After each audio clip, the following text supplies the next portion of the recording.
Shehnaaz screen present the Last House on the Left. Movie की शुरुआत में हम दो पुलिस वाले को देखते हैं जो एक क्रिमिनल क्रक को ले जा रहे थे। अचानक एक दूसरी कार इनकी कार पे टक्कर मार देती है जिससे इनकी बहुत बुरी तरह से एक्सीडेंट हो जाती है और ये दोनों बहुत घायल हो जाते हैं। उस कार में से दो जन निकलते हैं, एक का नाम फ्रैंक और दूसरी का नाम सेडी होता है और ये लोग क्रक के ही आदमी होते हैं जो कि क्रक को ही छुड़वाने आए थे। ये तीनों मिलकर दोनों पुलिस वालों को जान से मार देते हैं और इस जगह से चले जाते हैं। फिर हम एक लड़की को देखते हैं जिसका नाम मैरी होता है और वो अपनी मॉम एमा और अपने डैड जॉन एक डॉक्टर है, उनके साथ अपने लेक हाउस पे फैमिली वेकेशन पर आती है। फिर हमें पता चलता है मैरी का एक भाई था जो कि किसी कारण से मारा गया था। मैरी अपने भाई का लॉकेट पहन लेती है। इसके बाद मैरी अपने मॉम को बताती है कि वो अपने फ्रेंड के जनरल स्टोर पे जा रही है और मैं शाम तक वापस आ जाऊंगी। एमा मैरी को जाने से मना करती है लेकिन बाद में फिर जॉन आकर कहता है नहीं, इसे जाने दो। ये बोलकर जॉन अपनी कार की चाबी मैरी को दे देता है। फिर मैरी अपने फ्रेंड के जनरल स्टोर पर पहुंच जाती है। मैरी की फ्रेंड का नेम पेज होता है।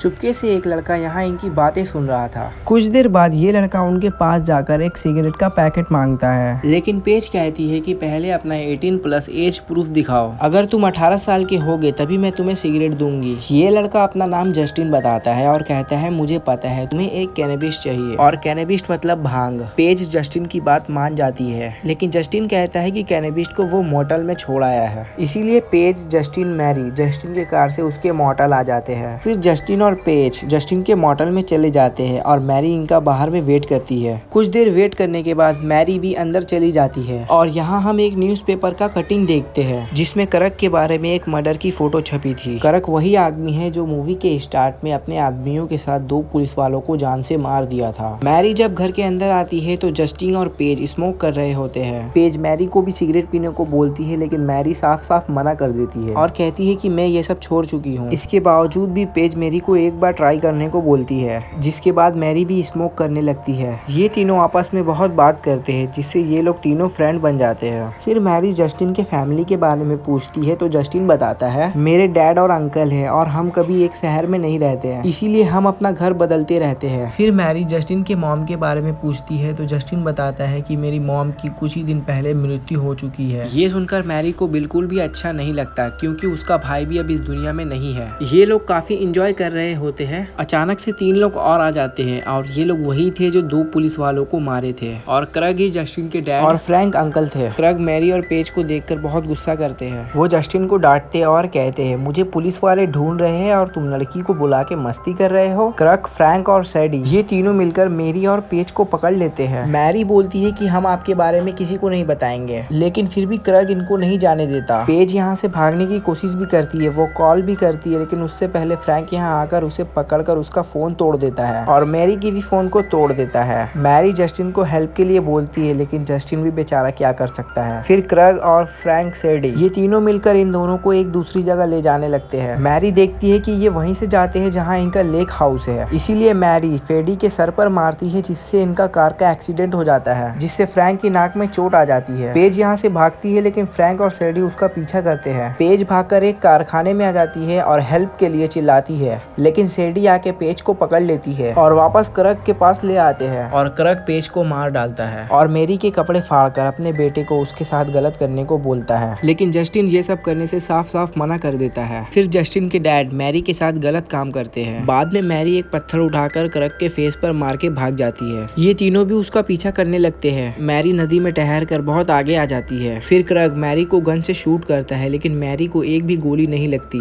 लेकिन जब मैरी नदी के किनारे आ जाती है तब उसको क्रग की एक गोली लग जाती है और मैरी की भी मृत्यु हो जाती है। अब क्रग, फ्रैंक, सैडी वापस जस्टिन के पास आ जाते हैं क्योंकि फ्रैंक के नाक में चोट लगी थी और बारिश भी हो रही थी, इसीलिए ये हेल्प के लिए एक लेक हाउस में आ जाते हैं और ये लेक हाउस एमा और जॉन का ही होता है, यानी मैरी के पेरेंट्स के। इन लोगों को ये नहीं पता होता कि ये लेक हाउस मैरी के पेरेंट्स का ही है, इसीलिए ये चारों जॉन और एमा से हेल्प मांगते हैं और जॉन और एमा इन्हें अंदर बुला लेते हैं और जॉन फ्रैंक के नाक को अच्छे से ठीक कर देते हैं। एमा सभी को कॉफी देती है और कहती है आप लोग रात में यहीं पे रुक जाइए क्योंकि बाहर बारिश हो रही है और आप लोग कल सुबह आराम से चले जाना। जस्टिन जब अपनी कॉफी खत्म कर लेता है तो वो देखता है फ्रिज पर मैरी की फोटो लगी हुई है। फोटो देखकर जस्टिन ये समझ जाता है कि मैरी एमा और जॉन की ही बेटी है। जस्टिन को मैरी के बारे में सोचकर बहुत बुरा लग रहा था क्योंकि अगर मैरी और पेज को उसने अपने रूम में नहीं लाया होता तो उनके साथ ये सब नहीं होता, क्योंकि जस्टिन एक अच्छा लड़का होता है और अपने डैड और अंकल के वजह से वो बहुत परेशान था। उसके डैड और अंकल मैरी के साथ ने जो किया ये बताने के लिए जस्टिन मैरी के उस लॉकेट को किचन में रख देता है। फिर हम ये देखते हैं कि मैरी अभी तक मरी नहीं है। यहाँ क्रक, फ्रैंक, जस्टिन और सैडी इनके गेस्ट हाउस में आ जाते हैं, पर जस्टिन को नींद नहीं आती है। फिर एमा को किचन में मैरी का लॉकेट मिलता है और ये लॉकेट जॉन को दिखाती है और कहती है कि मैरी ये लॉकेट पहनकर सुबह में निकली थी। मुझे ये लॉकेट किचन में मिला और ये जरूर जस्टिन ने रखा होगा। इसका मतलब हमारी बेटी को इन हैवानों ने मार दिया है। तभी एमा और जॉन को बाहर से आवाज आने लगती है। जब ये दोनों बाहर जाते हैं तो देखते हैं मैरी वहाँ पे लाचार पड़ी हुई है। ये देखकर एमा और जॉन बहुत डर जाते हैं। ये दोनों मैरी को घर लाकर मैरी का इलाज करते हैं, जिससे मैरी थोड़ा ठीक होती है और जॉन को ये भी पता चल जाता है कि मैरी के साथ बहुत गलत हुआ है। ये जानकर जॉन को उन हैवानों पे बहुत गुस्सा आता है। जॉन एमा से बोट की चाबी के बारे में पूछता है, जिसके बाद एमा चाबी को ढूंढने जाती है और जॉन चाबी लेने और बोट को नदी में उतारने के लिए जाता है। जब एमा चाबी को ढूंढ रही होती है तब उसी वक्त अचानक से वहाँ फ्रैंक आ जाता है। वो कहता है कि मुझे नींद नहीं आ रही और फ्रैंक ड्राइंग रूम में ना चल जाए जिसमें मैरी थी, इसीलिए एमा फ्रैंक को अपने तरफ लुभाती है। लेकिन फिर भी वो ड्राइंग रूम में चला जाता है और वो देखता है मैरी अभी भी जिंदा है। अचानक से एमा आकर दारू के बोतल उसके सर पे मारती है। फ्रैंक भी एमा को मारने की कोशिश करता है, तभी वहाँ पर जॉन आ जाता है। जॉन फ्रैंक के नाक पर हिट करता है और उसका हाथ काट देता है और हैमर से उसके सर पे मारता है, जिससे फ्रैंक की वहीं पे मृत्यु हो जाती है। एमा को फ्रैंक की डेड बॉडी देखकर बहुत घिन होने लगता है, लेकिन जॉन उसे संभालता है। फिर जब ये दोनों गेस्ट हाउस में जाते हैं तो देखते हैं जस्टिन जागा हुआ है और उसके हाथ में गन है, लेकिन वो इन्हें कुछ नहीं करता बल्कि उन्हें गन दे देता है। अचानक से सैडी जागती है और जॉन के हाथ में गन देखकर वो चिल्लाने लगती है। फिर जॉन भी उसे गोली चला देता है जो उसे छूकर निकल जाती है। फिर सैडी बाथरूम में छुप जाती है और क्रक भागकर इनके हाउस में आ जाता है। यहाँ पे सिर्फ सैडी बचती है, जिसे एमा और जॉन मिलकर मार देते हैं। वहाँ क्रक को अपनी भाई की डेड बॉडी मिलती है और ड्राइंग रूम में खून से लगे हुए कपड़े देखता है। उसे कुछ भी समझ नहीं आता कि जॉन और एमा ऐसा क्यों कर रहे हैं। फ्रैंक को भी मार दिया और अब उसे भी मारना चाहते हैं। जब जॉन यहाँ आता है तो क्रक कहता है, आखिर तुमने मेरे भाई को क्यों मारा? अच्छा, लगता है उनमें से एक लड़की तुम्हारी बेटी थी, मुझे बहुत मजा आया। ये कहकर वो विंडो से मैरी को बोट में देखता है और समझ जाता है इनका प्लान। फिर यहाँ पे जॉन आ जाता है और इन दोनों में बहुत घमासान लड़ाई होती है। इन दोनों में बहुत देर तक लड़ाई होती है। बहुत देर लड़ने के बाद जॉन थक जाता है। क्रक जॉन को बेहोश करने की भी कोशिश करता है और जॉन को वो सभी बात बताने लगता है जो उसने मैरी के साथ किया था। ये सब बात सुनकर एक पिता का खून खौल जाता है। तभी अचानक वहाँ पे जस्टिन आ जाता है और अपने डैड को गन पॉइंट पे ले लेता है। फिर क्रक गन को हटाता है और अपने बेटे को मारने लगता है। तभी जस्टिन की हेल्प करने के लिए एमा भी आ जाती है और क्रक को मारने लगती है। यहाँ जॉन भी आ जाता है और ये दोनों मिलकर क्रक को बेहोश कर देते हैं और ये लोग उन हैवानों से बचकर अपनी बेटी और जस्टिन को भी साथ में लेकर बोट से निकल जाते हैं। लास्ट में हम देखते हैं कि जॉन क्रक की बॉडी को पैरालाइज कर देता है। बाद में जब क्रक को होश आता है तो वो जॉन से पूछता है कि तुमने मेरे साथ क्या किया? जॉन कहता है, रुको जरा, सब्र रखो, तुम्हें सब पता चल जाएगा। ये बोलकर जॉन क्रक के सर को ओवन में रखकर ओवन ऑन कर देता है और क्रक ने जो जॉन की बेटी के साथ किया था उसका बदला जॉन ले लेता है। इसी के साथ ये कहानी यहीं पे खत्म हो जाती है। ये कहानी हमें ये सिखाती है कि कभी भी गलत नहीं करना चाहिए। अगर गलत करोगे तो गलत का नतीजा गलत ही होगा। तो ये थी कहानी the Last House on the left की। ये मूवी 2009 में आई थी और इसकी IMDb रेटिंग 6.5 है। उम्मीद करते हैं कि ये कहानी आपको बहुत पसंद आई होगी।